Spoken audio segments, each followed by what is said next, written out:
Flashback, Episode 59, Cattle Slaughterhouse and Caged People. We were 666 feet below Soros's Lilydale Fortress. We had just discovered cultists that were pillaging and discarding soul-drained, body-part harvested corpses. Disgusted, Taylor efficiently had dispatched the offending cultists, dead, and we continued our exploration of the fortress underworld. Taylor, on point, led us down another hallway. She came upon yet another door.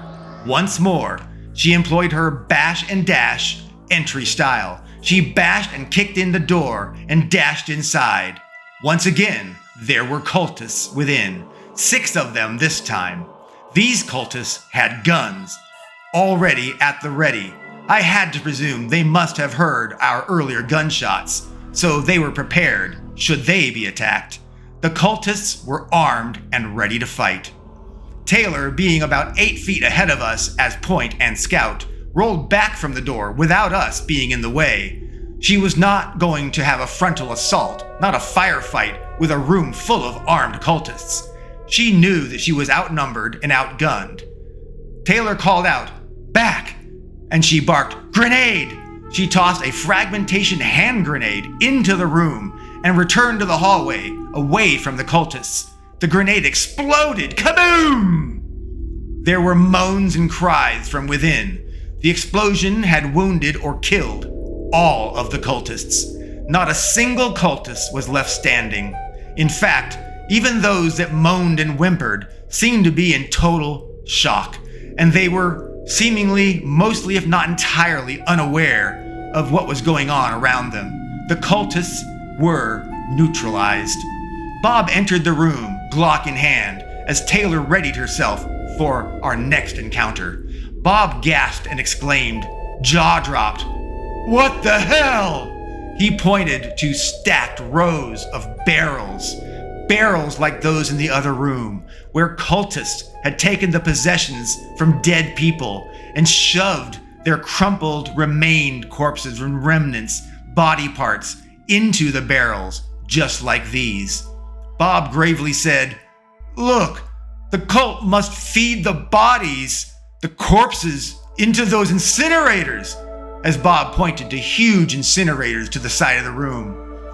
He said, "I guess those, once these people don't have any value anymore, what's left of their bodies, evidence, whatever, well, they're incinerated, nothing left.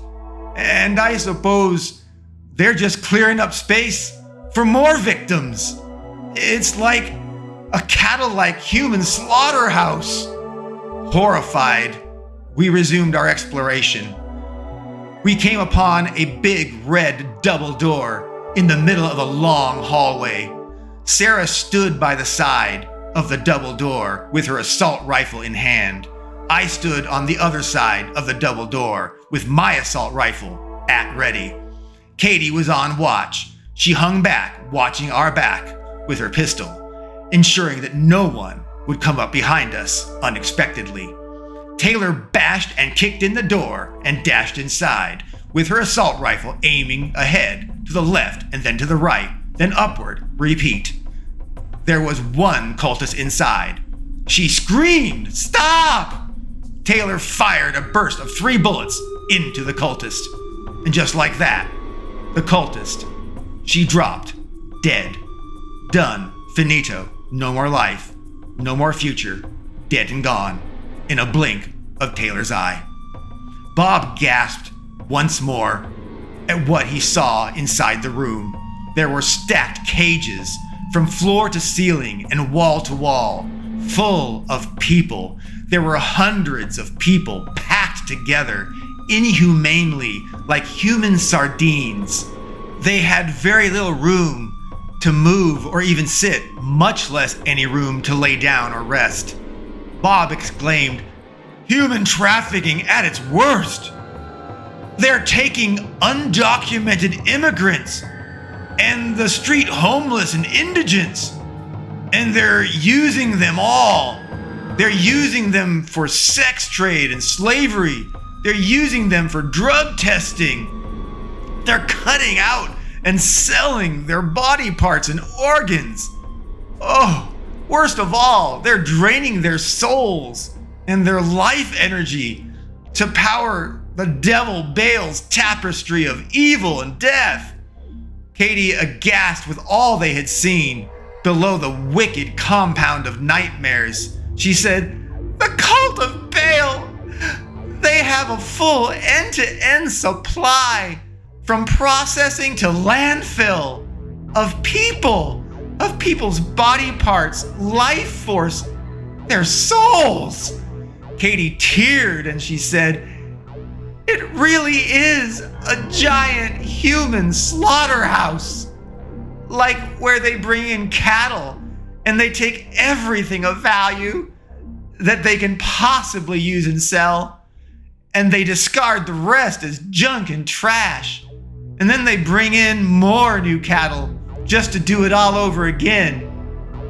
But in this case, they're bringing in undocumented immigrants and the unfortunate and the homeless. They're bringing in people like cattle to kill and butcher all of them." Taylor growled. "We will set these people free now," she barked. "If they hide and stay, fine. If they run and flee, better." She sighed. "We must go forward, but these people, they need a chance to get out." She began unlocking the cages. We all joined in. We freed the future victims. Taylor pulled one freed woman aside and she handed her a pistol. Taylor said, "I know it's not much. Please help the others."